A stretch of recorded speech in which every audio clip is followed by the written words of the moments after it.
Hello friends, welcome to my YouTube channel English with Banoon. हम लोग poetry के बारे में देखे थे और इसमें हम लोग बात किए थे फर्स्ट चैप्टर से लेके एन एपिथेट तक, ठीक है, यानी 5 चैप्टर तक। ठीक है, मैंने बहुत सारी बातें की है स्वीटेस्ट लव के बारे में। Sweetest love I do not go, जिसके राइटर थे जॉन डॉन। जन्म उनका हुआ था 1572 में, मृत्यु 1631 में। 1611 में चैप्टर लिखा गया है, 17th सेंचुरी कहते हैं। बहुत सारी बातें मैंने की थी। और इसके बाद हम लोग बात किए थे सॉन्ग ऑफ माई सेल्फ में, जिनके राइटर वाल्ट व्हिटमैन थे। और इसके बाद बात किए थे now the leaves are falling fast, जिसके राइटर W.H. ऑदन थे। और एक था ऑड टू ऑटम, जिसके राइटर थे जॉन किट्स। और एक था एन एपिथेट, जिसके राइटर थे वाल्टर डिलामेर। ठीक है, इन 5 पोएट में, ये 5 चैप्टर में, ये 2 चैप्टर में ऐसा है जिन्हें कोई ना कोई प्राइज मिला है राइटर को। ठीक है, जिसमें पहला था ये W.H. ऑदन। कौन थे? W.H. ऑदन थे, जिनको पुलिट्जर प्राइज दिया गया था। ठीक है, कौन था प्राइज? पुलिट्जर प्राइज दिया गया था। और कब दिया गया था? तो 1948 ईस्वी में दिया गया था। ठीक है, और किस चीज के लिए दिया गया था? तो द एज ऑफ एंजाइटी के लिए दिया गया था। ठीक है, और इसके बाद हम बात करें एन एपिथेट, तो इसके राइटर वाल्टर डिलामेर थे, जिनको ऑर्डर ऑफ मेरिट दिया गया था। ऑर्डर ऑफ मेरिट, और कब दिया गया था? 1953 ईस्वी में क्वीन एलिजाबेथ द्वितीय के द्वारा। ठीक है, तो 2 पोएट हैं, ऐसे पोएट हैं जिन्हें कुछ ना कुछ प्राइज दिया गया है, जिनका नाम है पुलिट्जर प्राइज। और 1948 में W.H. ऑदन को द एज ऑफ एंजाइटी के लिए दिया गया, जो अमेरिकन फेज में था। ठीक है, अगर बात करें हम एन एपिथेट को, तो वाल्टर डिलामेर, जो जिन्हें ऑर्डर ऑफ मेरिट से 1953 में सम्मानित किया गया क्वीन एलिजाबेथ द्वितीय के द्वारा। ठीक है, अभी तक आप मेरे चैनल पर नए हैं तो आपसे अनुरोध है कि अगर आपको वीडियो पसंद आती है तो आप चैनल को लाइक करें और चैनल को सब्सक्राइब करें, अपने दोस्तों को शेयर करें, और उन्हें भी बताएं कि एक ऐसा यूट्यूब चैनल है जिसपे आप लोग को बिल्कुल नए अंदाज में, बिल्कुल सटीक, और कहे तो एग्जाम के पॉइंट ऑफ बेसिस से बहुत ही अच्छे लॉजिक से बताया जाता है। ठीक है, अगर आपको कौन सा वीडियो पहले चाहिए तो उसके लिए भी आप कमेंट करें, ऐसे ये वीडियो लगातार रहेगी।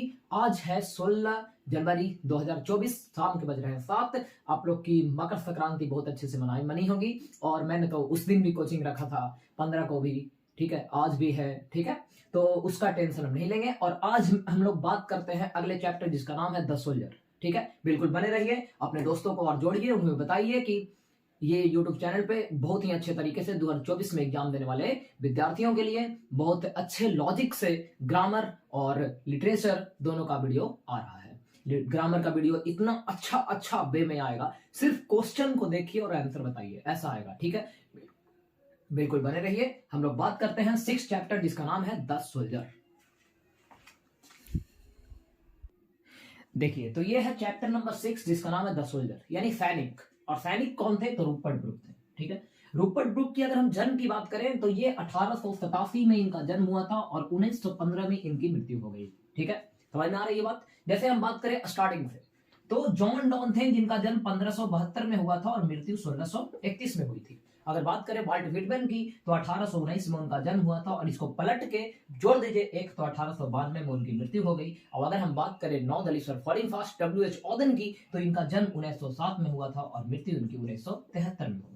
अगर हम बात करें और टू ऑटम, जिनके राइटर W.H. ये जॉन किट्स हैं, उनका जन्म 1795 में हुआ था और मृत्यु 1821 में हो गई। और इन्हीं को रोमांटिक पोएट कहते हैं, और इनको पीपल्स पोएट कहते हैं, इनको इंडिविजुअल पोएट भी कहते हैं, इनको मेटाफिजिकल पोएट कहते हैं, और इसके बाद इनको एंग्लो अमेरिकन पोएट कहते हैं। और ये जॉन किट्स हैं, जिनको रोमांटिक पोएट कहते हैं।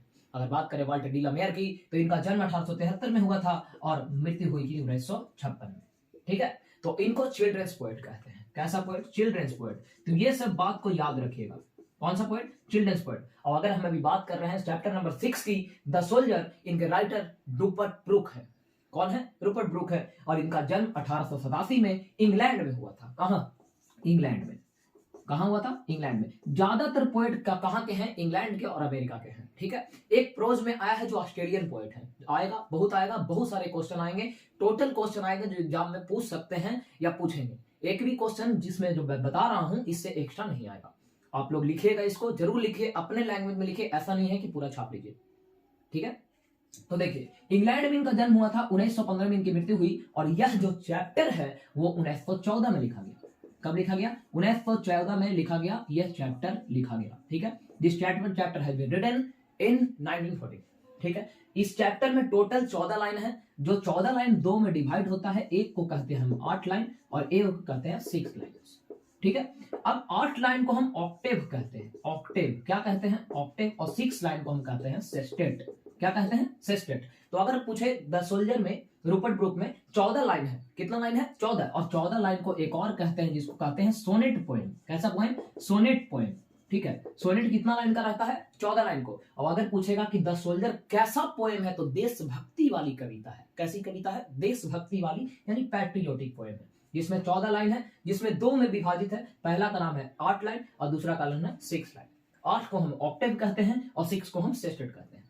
इनके जो राइटर हैं ये कहते हैं रूपर्ट ब्रूक कि मेरा जन्म तो इंग्लैंड में हुआ है, ठीक है, मेरे अंदर जितने भी खून हैं किसके हैं, इंग्लैंड के। इंग्लैंड के ही मेरे दोस्तों ने मुझे हंसना सिखाया है, इंग्लैंड के ही लोगों ने मुझे बोलना सिखाया है। अगर किसी कारणवश मैं सैनिक हूं, पोएट कहते हैं कि मैं क्या हूं, सैनिक हूं। अगर किसी कारणवश मैं किसी देश में लड़ाई करने के लिए गया, किसी कारणवश, मतलब लड़ाई, सैनिक हूं तो लड़ाई करने तो जाना पड़ेगा। अगर मैं किसी और देश, जन्म हुआ है मेरा इंग्लैंड में, लेकिन अगर किसी और देश में लड़ाई करने जाता हूं और वहां किसी कारणवश मुझे लड़ाई में मेरी मृत्यु हो जाती है, तो जमीन पे, जिस जमीन पे मेरी मृत्यु होगी सदा के लिए, किसका हो जाएगा, इंग्लैंड का। अब ये बहुत अच्छे पोएट थे, बोलते हैं कि इंग्लैंड का क्यों हो जाएगा, क्योंकि इंग्लैंड के ही फूलों से मुझे प्यार है, इंग्लैंड के ही बगियों में मैंने खेला है, इंग्लैंड के ही दोस्तों ने मुझे हंसना सिखाया है, इंग्लैंड के ही लोगों ने मुझे बोलना सिखाया है। इसलिए अगर मेरी मृत्यु किसी कारणवश दूसरे देश में होती है लड़ाई के दौरान, तो वो जो धरती है वो किसका हो जाएगा, इंग्लैंड का हो जाएगा।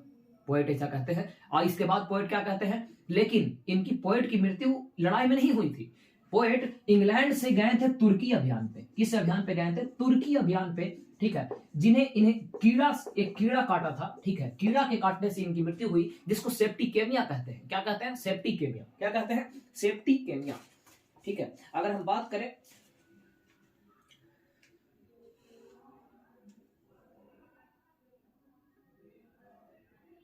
और इनको, ये जो पोएट है रूपर्ट ब्रूक, इनको बार पोएट कहते हैं। कौन सा पोएट कहते हैं, बार पोएट, ठीक है। और इस चैप्टर को हम कौन सा पोएम कहते हैं, पैट्रियोटिक पोएम। समझ में आ रही है बात। अगर हम बात करें द सोल्जर का, राइटर इन रूपर्ट ब्रूक है, जन्म इनका इंग्लैंड में हुआ था और इंग्लैंड से तुर्की अभियान पे गए थे और इनका मृत्यु हुआ था, ठीक है, एगियन सी पे हुआ था। एगियन सी पे इनकी मृत्यु हुई थी कीड़ा के काटने से, ठीक है। इस चैप्टर में 14 लाइन है जिन्हें हम सोनेट कहते हैं और सोनेट 2 में विभाजित होता है, पहला में 8 लाइन और दूसरा में 6 लाइन। 8 लाइन को हम ऑक्टेव और 6 लाइन को हम सेस्टेट कहते हैं। अगर हम बात करें, इनको बार पोएट कहते हैं। और एक आदमी थे जिनका नाम था W.B. येट्स।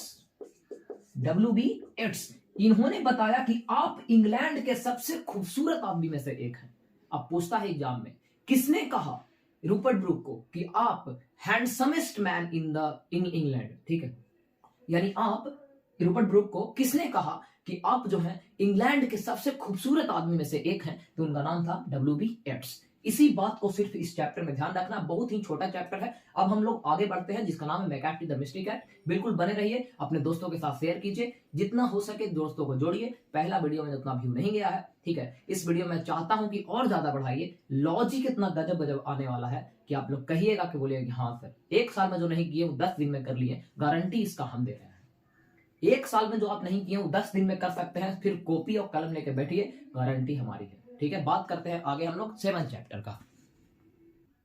देखिए, बहुत ही अच्छा चैप्टर है जिसका नाम है मैकैफ्टी द मिस्ट्री कैट। मैकैफ्टी एक बिल्ला होता है, बिल्ली नहीं बिल्ला, और मिस्ट्री का मतलब होता है रहस्यमय, यानी एक ऐसी बिल्ली थी, एक ऐसी बिल्ला था, ठीक है, एक ऐसी बिल्ला था, ठीक है, जो क्राइम तो बहुत करता है लेकिन वहां पर मौजूद नहीं होता। आप ही बताइए, आपके घर में कोई बिल्ली होगी और मम्मी किचन में दूध भर रखी होगी, अगर वो किचन में जाने के बाद वो दूध नहीं रहा, तो सबसे पहला शक किस पे जाता है कि शायद बिल्ली आई होगी और पी के चल गई है, ठीक है, लेकिन वहां पे बोलिए तो पी के बिल्ला में बैठा रहता है, नहीं बैठा रहता है। तो बिल्कुल वही वाला बात है कि एक मैकैफ्टी एक बिल्ला का नाम है और ये बहुत ही रहस्यमयी है, यानी क्राइम तो इतना किया है पोएट के अनुसार, ठीक है, जो पोएट हैं T.S. सिल्वर्ट बताते हैं क्राइम तो इतना किया है लेकिन कहीं पर वो मौजूद नहीं है। He is never seen of crime, यानी जहां पर क्राइम होता है वहां पर कभी मैकैफ्टी नहीं मिलता है। There is no one like मैकैफ्टी, मैकैफ्टी के जैसा और कोई बिल्ला नहीं है। ये बहुत सारा क्राइम करता है, ठीक है, बहुत आप लोगों को हम बताया है क्लास में।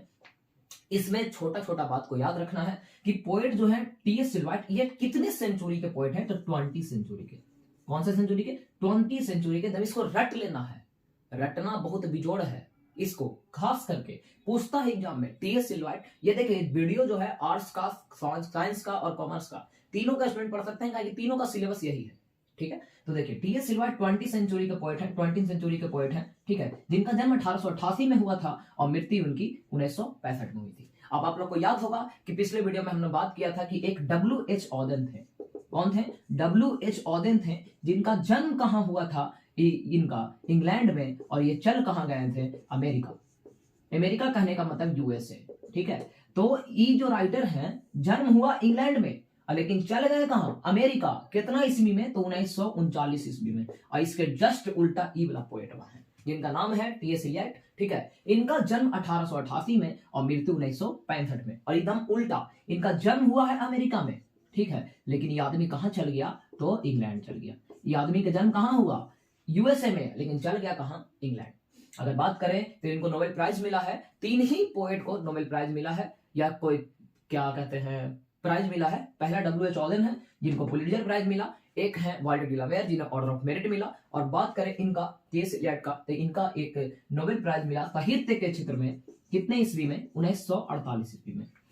ठीक है, अगर हम बात करें इनके फेमस वर्क, तो बहुत ही अच्छे फेमस वर्क हैं जिसका नाम है वेस्टलैंड, द वेस्टलैंड। ठीक है, एक है एस वेनसडे, और एक है फोर क्वारलेट्स। समझ में आ रही है बात? 3 इनका फेमस वर्क है जो हमेशा एग्जाम में पूछता है, हमेशा पूछता है। कैसे पूछता है? चाहे तो पूछा कि वेस्टलैंड कौन लिखा है, चाहे पूछा एस वेनसडे कौन लिखा है, चाहे दोनों एक ही बार में आता है। ठीक है, या फिर पूछा कि ये तीनों के राइटर कौन है, तीनों लिख के। ठीक है, तो कौन लिखे हैं? टीएस इलियट लिखे हैं। कहां के राइटर थे? अमेरिका के, लेकिन चल गए थे कहां? इंग्लैंड। शिफ्टिंग हो गया था। इनको नोबेल प्राइज मिला 1948 में, और W.H. ऑडेन को पुलित्जर प्राइज मिला था 1948 में, और इन्हें नोबेल प्राइज मिला 1948 में। वीडियो पसंद आया है लाइक कीजिए, अपने दोस्तों के साथ शेयर कीजिए। और इसमें कुछ है तो वैसा कुछ है नहीं। ठीक है, अगर हम बात करें तो मैकैफ्टी इज फुल ऑफ डिसीटफुलनेस एक आता है। ठीक है, आता है मैकैफ्टी फुल ऑफ डिसीटफुलनेस, ये सब आता है। ठीक है, ऐसा ऐसा बात हम करते हैं। और अगर हम बात करें एक और क्वेश्चन, 1-2 क्वेश्चन की, ठीक है, तो ऐसा कोई क्वेश्चन इसमें नहीं है। बाकी आप लोग को जो दिया गया है वो क्या कहते हैं पैकेज, उसमें सब ऑब्जेक्टिव दिया हुआ है। अब हम बात करते हैं अगले चैप्टर जिसका नाम है फायर हाइमन केकीएन दारूवाला के द्वारा लिखा गया है। देखिए, अगर हम बात करें 8 नंबर चैप्टर, बहुत ही अच्छा चैप्टर है जिसका नाम है फायर हाइमन, केकीएन दारूवाला के द्वारा लिखा गया है। किनके द्वारा लिखा गया? केकीएन दारूवाला के द्वारा। और ये एक आईपीएस ऑफिसर थे। ठीक है, ये बात पूछा गया है। ये क्या थे? आईपीएस ऑफिसर थे जिन्हें सिविल सर्वेंट भी कहते हैं। कौन सा सर्वेंट? Civil servant. ये बात को याद रखिएगा, बहुत ही इंपॉर्टेंट बात है। ठीक है, कैसा? Civil servant. वो कलर ठीक है? हाँ ठीक है। देखिए, अगर हम बात करें इनके बारे में तो ये एक किसान है और इसके साथ साथ एक आईपीएस ऑफिसर यानी सिविल सर्वेंट है। ठीक है, अगर हम थोड़ी सी और बात करें इसमें, ठीक है, तो इनका जन्म 1937 में लाहौर में हुआ था। कहां हुआ था? लाहौर में। और ये जोरास्ट्रियन से बिलोंग करते थे। ये कास्ट होता है, ठीक है, जोरास्ट्रियन, यानी किस जाति के? जोरास्ट्रियन, जो पारसी भी कहते हैं इसे। ठीक है, और देखिए इसमें क्या है, जैसे हम लोग में कोई आदमी मरता है तो उसे जलाया जाता है, ठीक है, हिंदू में। और अगर मुसलमान में अगर कोई आदमी मरता है तो उसे दफनाया जाता है। ठीक है, सबका अपना अपना रीति रिवाज होता है। तो उसी प्रकार से अगर जोरास्ट्रियन में कोई मरता है तो इसमें आग की पूजा इन लोग करते हैं। इन लोग किनकी पूजा करते हैं? आग की पूजा करते हैं। अब एक बात बताइए, अगर हम आग की पूजा करेंगे बाबू, तो अगर कोई मरेगा तो बोलिए उसको आग में जलाएंगे? तो नहीं जलाएंगे। तो जो जोरास्ट्रियन होते हैं, अगर इनमें कोई आदमी मरता है तो उसे हम टावर ऑफ साइलेंस में जाके रखते हैं। कहां रखते हैं? Tower of silence. कहां रखते हैं? Tower of silence. ठीक है, टावर ऑफ साइलेंस एक जगह का नाम होता है, जैसे हम लोग में होता है, जैसे मुसलमान में होता है मुर्दा घर, ऐसे ये सब। ठीक है, उसी प्रकार से जोरास्ट्रियन में अगर कोई आदमी मरता है तो टावर ऑफ साइलेंस पे ले जाया जाता है, और वहां पे ले जाइए और वहां पे जो अपना रीति रिवाज है कीजिए और वहां पे रख दीजिए। ठीक है, मौत के कुआं की तरफ बना हुआ होता है, आप लोग सर्च करके देख सकते हैं, टावर ऑफ साइलेंस। तो बात करें फायर हाइमन, तो केकीएन दारूवाला के द्वारा लिखा गया है। इनका मतलब होता है नासिर वांजी। क्या होता है? नासिर वांजी। ये एक किसान थे और एक आईपीएस ऑफिसर भी थे। देखो, दम तगड़ा आदमी है बाबू, किसान भी है और तो क्या बना? आईपीएस ऑफिसर भी है, सिविल सर्वेंट। एग्जाम में आएगा इनमें से कौन सिविल सर्वेंट है, तो नाम क्या होगा? केकीएन दारूवाला। एकलौते एक ऐसे राइटर हैं जो सिविल सर्वेंट है। इन्हें साहित्य अकेडमी अवार्ड दिया गया है 1984 में। ठीक है, ये बहुत इंपॉर्टेंट चैप्टर है, ये चैप्टर बहुत ज्यादा इंपॉर्टेंट है। किस वे में है? बहुत सारा प्राइज मिला है, बहुत बढ़िया बढ़िया काम किए हैं। ठीक है, देखिए कैसे, ये एक किसान है, किसान के साथ साथ आईपीएस ऑफिसर भी हैं। इनके साथ साथ इनका जन्म 1937 में कहां हुआ था? लाहौर में। और पूछता है कि किस कास्ट बिलोंग करते हैं, तो जोरास्ट्रियन चाहे पारसी। जे ऑप्शन में रहे वो मारिए। इसमें किसकी पूजा किया जाता है? तो आग की। और जो मरता है उसे कहां ले जाता है? टावर ऑफ साइलेंस पे। इतना क्लियर है? इसके बाद इन्हें साहित्य अकादमी अवार्ड 1984 में दिया गया और पद्मश्री से सम्मानित किया गया 2014 में। ठीक है, समझ में आ रही है बात? इन्हें साहित्य अकादमी अवार्ड 1984 में दिया गया और पद्मश्री दिया गया 2014 में। इनका एक बहुत अच्छा फेमस वर्क है क्रॉसिंग ऑफ रिवर। ठीक है, क्रॉसिंग ऑफ रिवर, ये 1976 में लिखा गया। तो एग्जाम में सिर्फ यही पूछता है कि क्रॉसिंग ऑफ रिवर कौन लिखा है, तो नाम होगा केकेएन दारुवाला। ठीक है, अगर पूछे कीपर ऑफ द डेड कौन लिखा है, तो KKN Daruwalla. Under Orion KKN Daruwalla. एक ये याद रखिए, एक ये याद रखिए। बात क्लियर है? इसमें हम बहुत सारी बात पढ़े हैं। पहला बात कि फायर हाइमन कौन लिखा है? केकेएन दारुवाला। ये किसान के साथ साथ आईपीएस ऑफिसर भी हैं। इन्हें साहित्य अकादमी अवार्ड से 1984 में सम्मानित किया गया और पद्मश्री से 2014 में सम्मानित किया गया। हाल ही में, ज्यादा दिन नहीं हुआ है। ये पोएट एक जोरास्ट्रियन है, पारसी है, जिसमें आग की पूजा किया जाता है और अगर कोई आदमी मरता है तो उसे कहां लिया जाता है? टावर ऑफ साइलेंस पे। ठीक है, मौत की कुआं की तरह दिखता है। फेमस वर्क की अगर हम बात करें तो कीपर ऑफ द डेड है 1982 में, अंडर ओरियन 1970 में, अ पार्टीशन इन अप्रैल 1971 में और क्रॉसिंग ऑफ रिवर 1976 में। दो को याद रखें, crossing of river, under Orion. ये इसलिए याद नहीं रखना, खाली याद रखना क्रॉसिंग ऑफ रिवर कौन लिखा है। बात दम क्लियर है? ठीक है, अगर हम बात करें थोड़ा सा इसमें, तो देखिए इस चैप्टर में क्या है। इस चैप्टर में है,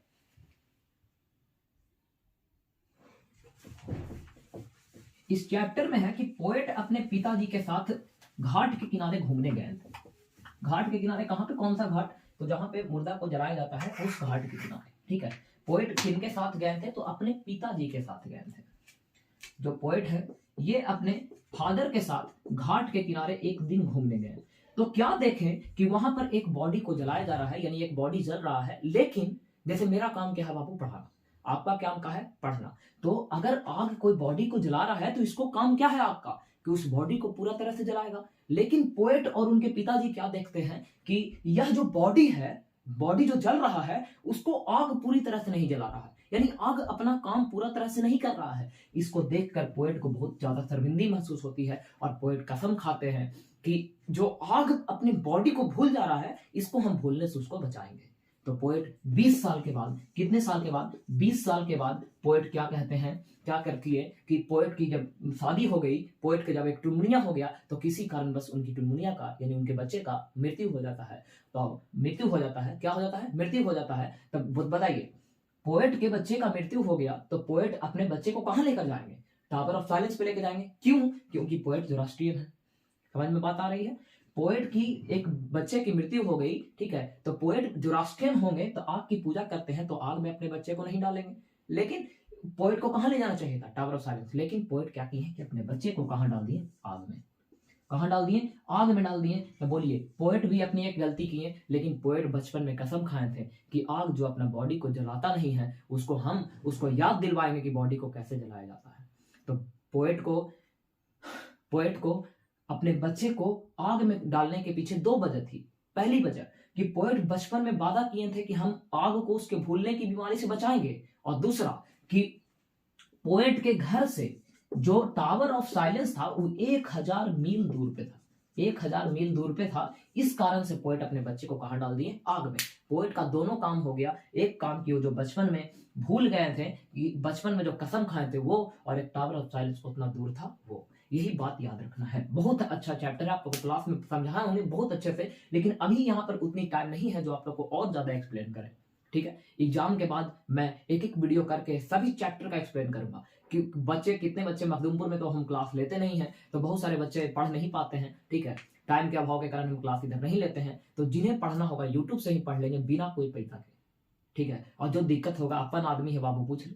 ठीक है, तो बात करते हैं अगला चैप्टर जिसका नाम है स्नेक। बिल्कुल बने रहिए और ज्यादा से ज्यादा लोगों को जोड़िए, बोर नहीं होना चाहिए। ठीक है, ग्रामर में तो इतना गजब गजब के लॉजिक लावेंगे ना बाबू कि लौकी वो किसा आर्टिस्ट वाला निकाल जाएगा। ठीक है, देखिए बहुत तगड़ा चैप्टर है जिसका नाम है स्नेक। क्या नाम है? स्नेक। इनके राइटर हैं डीएच लॉरेंस। कौन है? DH Lawrence, David Herbert Lawrence. ठीक है, इनका जन्म 1885 में हुआ था। जन्म कब हुआ? 1885 में, और जो इनकी मृत्यु होगी 1930 में। लेकिन क्या है कि इनका जन्म हुआ था यूनाइटेड किंगडम में और मृत्यु हुई थी कहां? फ्रांस में। ठीक है, इस चैप्टर में एक सांप के बारे में बताया गया था जो एक होल से आया था। ठीक है, जमीन में जो दरार हो जाता है उससे एक सांप निकला था। ठीक है, और वो पोएट के यानी डीएच लॉरेंस के वाटर ट्रक पे पानी पीने के लिए आया था। वाटर ट्रक पे यानी पानी वाले कुएं पे पानी पीने के लिए आया था। ठीक है, और इसमें क्या है कि पोएट वाटर ट्रक पे पानी पीने आया था, और पोएट क्या कहते हैं? ठीक है, पोएट क्या कहते हैं कि यह बहुत अच्छा ये दिन था, गर्मी के दिन था, जुलाई का महीना था, in the Sicily of July, जब मेरे वाटर ट्रक पे कोई पानी पीने के लिए आया था। वो पानी पीने के लिए आया, बिल्कुल शांत से पानी पिया और अपने सिर को या इस प्रकार से घुमाकर पानी पी रहा था जैसे कोई मवेशी पीता है, यानी कैटल। एग्जाम में आता है कि सांप किस प्रकार से अपने मुड़ी को घुमा कर पानी पी रहा था। ही lifted his head just like a cattle. वह अपने सिर को इस प्रकार के से घुमाकर पानी पी रहा था जिस प्रकार से कोई मवेशी पीता है। ठीक है, बोलते हैं कि गर्मी का दिन था, और इनका एक फेमस वर्क है बहुत सारा। ठीक है, व्हाइट पीकॉक है, ट्रेस पार्सर है, सन्स एंड लवर्स है, रेनबो है, प्लम्ड सर्वेंट है। ठीक है, ये पूछता है, बाकी ये चारों बहुत कम पूछता है, ना के बराबर पूछता है। ठीक है, सिर्फ यही सब आप लोग को ध्यान रखना। इस चैप्टर बहुत बड़ा है, इसमें एक्सप्लेन करने से कोई फायदा नहीं है। सिर्फ सांप के बारे में बताया गया कि सांप एक जमीन के दरार से बाहर निकला था, पानी पीने के लिए आया था वाटर ट्रक पे, और पोएट वहां पर यानी वाटर ट्रक पे पहुंचे दूसरा नंबर में। जब पोएट क्या पहुंचते हैं? कैरब ट्री के पास पहुंचते हैं। ठीक है, पोएट के एक घर में एक कैरब ट्री है कुएं के पास। जब वहां पर वो पहुंचे तो क्या देखते हैं कि मेरे से पहले कोई मेरे पानी वाले कुएं पर पानी पीने के लिए आया था, और वो क्या था? एक सांप था। मैंने सोचा कि उसे मैं भगा दूं, लेकिन मेरा एजुकेशन कहा कि नहीं। ठीक है, क्योंकि मेरे से पहले वो मेरे वाटर ट्रक पे पानी पीने के लिए आया था, तो अगर पानी पीने के लिए पहले आया है तो पानी भी पहले कौन पिएगा? वही पिएगा। ठीक है, लेकिन वहां पर बताया जाता है कि जिस कलर का ये सांप था, वहां क्या कहते हैं, इस सांप को क्या कर देना चाहिए? मार देना चाहिए, लेकिन पोएट ने ऐसा नहीं किया। ठीक है, पोएट कहते हैं कि मुझे संस्कार दिया गया है कि अगर इस प्रकार के यानी इस कलर को सांप को देखने पे क्या करो, उस सांप को क्या कर दो? मार दो। लेकिन पोएट ऐसा नहीं किए, कहा कि पोएट अपने आप को गौरवान्वित महसूस करते हैं कि मेरे ही वाटर ट्रक पे पानी पीने के लिए क्यों आया। ठीक है, बहुत ही अच्छा चैप्टर है, बहुत ही इंटरेस्टिंग चैप्टर है, लेकिन अब उतना क्वेश्चन इस चैप्टर को पूछता नहीं है। और लास्ट हम बात करते हैं, एकदम 2 मिनट में इस चैप्टर को खरा समाप्त करेंगे और पोएट्री को पूरा तरह से समाप्त करेंगे। 10वां चैप्टर है। ठीक है, बिल्कुल बने रहिए, एकदम 5 मिनट में यह चैप्टर समाप्त हो जाएगी। देखिए, लास्ट चैप्टर है पोएट्री का। किसका? पोएट्री का, जिसका नाम है माई ग्रैंड मदर हाउस। ठीक है, यानी मेरे दादी जी का घर। जिनके राइटर कौन है? कमला दास, जिनको कमला सुरैया के भी नाम से जाना जाता है। जैसे आप लोग गूगल पर सर्च करिएगा कमला दास, तो कमला सुरैया के भी नाम से जाना जाता है। इनका जन्म 1934 में और इनकी मृत्यु हाल ही में, ज्यादा दिन पहले नहीं, 2009 में हुआ है। ठीक है, अगर हम बात करें समर इन कोलकाता, इनका एक बहुत अच्छा फेमस वर्क है जो 1963 में लिया गया है और एग्जाम में ये क्वेश्चन आता है। ठीक है, याद रखिएगा।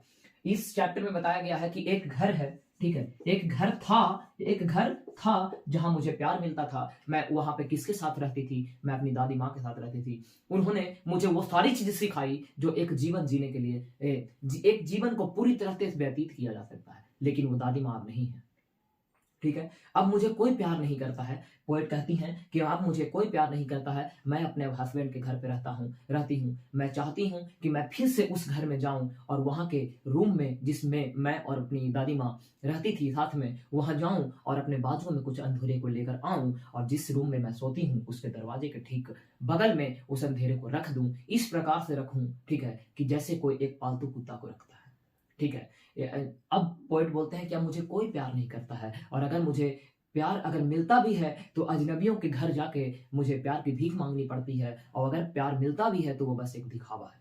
ठीक है, पोएट अपनी फीलिंग को व्यतीत करती है। कौन सा फीलिंग? जो अब दादी माँ उनकी नहीं है, उसकी फीलिंग। पोएट कहती है कि दादी माँ जब मेरी थी तो मुझे बहुत ज्यादा प्यार करती थी, वो मुझे सारी चीजें बता दी थी जिससे एक जीवन को पूरी तरह से व्यतीत किया जा सकता है। लेकिन अब मैं अपने हस्बैंड के घर पे रहती हूँ और मैं चाहती हूँ कि वहां जाऊं और वहां के अंधेरे को अपने बाजुओं में लेकर आऊं, और मैं अपने बेडरूम में उस दरवाजे के पीछे इस प्रकार से रखूं जिस प्रकार से एक कुत्ते को रखा जाता है, जिसके लगने से कि मेरे साथ वो हमेशा है। ठीक है, ठीक है। और इसमें लास्ट में पोएट कहते हैं कि अब मुझे कोई प्यार नहीं करता है, अब अगर कोई मुझे प्यार करता भी है तो बस क्या है? दिखावा है। इनका एक फेमस वर्क है जिसका नाम है अंत कथा। ठीक है, अंत कथा, और एक है माई स्टोरी। बहुत ही अच्छा पोएट है, जिसमें घर के बारे में बताया गया था। दादी माँ के साथ रहती थी, ठीक है, बोलती थी कि मैं बुक को नहीं पढ़ पाती थी, मेरी दादी माँ मुझे उस बुक को पढ़कर कहानियां सुनाती थी। ऐसा लगता है कि किताबों के बीच सांप घूम रहा है, ठीक है। यानी अब कोई घर में, जैसे पुराना घर हो गया, बंद है, तो उसको तो जाली उली सांप उप लगेगा ना, कि सांप उप भी हो सकले है। तो पोएट कहती हैं कि अब तो ऐसा लगता है कि उस घर में सांप घूम रहा है किताबों के बीच में, ठीक है। जब मैं बचपन में किताब को नहीं पढ़ पाती थी, तो मेरी दादी माँ किताब को पढ़ती थी और मुझे कहानियां सुनाती थी, ठीक है। बहुत ही अच्छा इनका राइटर है कमला दास, ठीक है। इसी के साथ पोएट्री की जो है ये सेशन यहीं पे समाप्त होती है। आप लोग आप लोग कमेंट जरूर करें कि आप लोग को ये वीडियो कैसा लगा, और अपने दोस्तों को इस चैनल से और ज़्यादा जोड़ें और उन्हें बताएं कि बहुत ही अच्छे लॉजिक के साथ इस यूट्यूब चैनल पे वीडियो बनाई जाती है और बिल्कुल ट्रिक से एक्सप्लेन की जाती है, ठीक है। तो इसमें ज़्यादा आप लोग को नहीं पढ़ना है। एक वीडियो पोएट्री का आएगा जिसमें 2 नंबर वाला क्वेश्चन होगा, और एक वीडियो पोएट्री का आएगा जिसमें लाइनर क्वेश्चन होगा कि कौन सा लाइन किस चैप्टर से लिखा गया। बाकी 2 इधर, एक क्वेश्चन आंसर और एक एक्सप्लेन और एक आपका लाइनर। 5 पोएट्री का वीडियो, 5 प्रोज का वीडियो, 10, 2 स्टोरी ऑफ इंग्लिश 12 और 3 ग्रामर 15 वीडियो देख लीजिए। आपको एक को पढ़ना नहीं पड़ेगा, गारंटी हम दे रहे हैं, ठीक है। इसी के साथ मैं वीडियो को समाप्त करता हूं और आपका दिन शुभ हो। अब लोग मिलेंगे किस तारीख को, आज से 16 जनवरी, और हम लोग मिलेंगे 18 जनवरी या 19 जनवरी को। ऐसे ऑफलाइन क्लास में मिलते रहेंगे। भगवान आपका भला करे। धन्यवाद।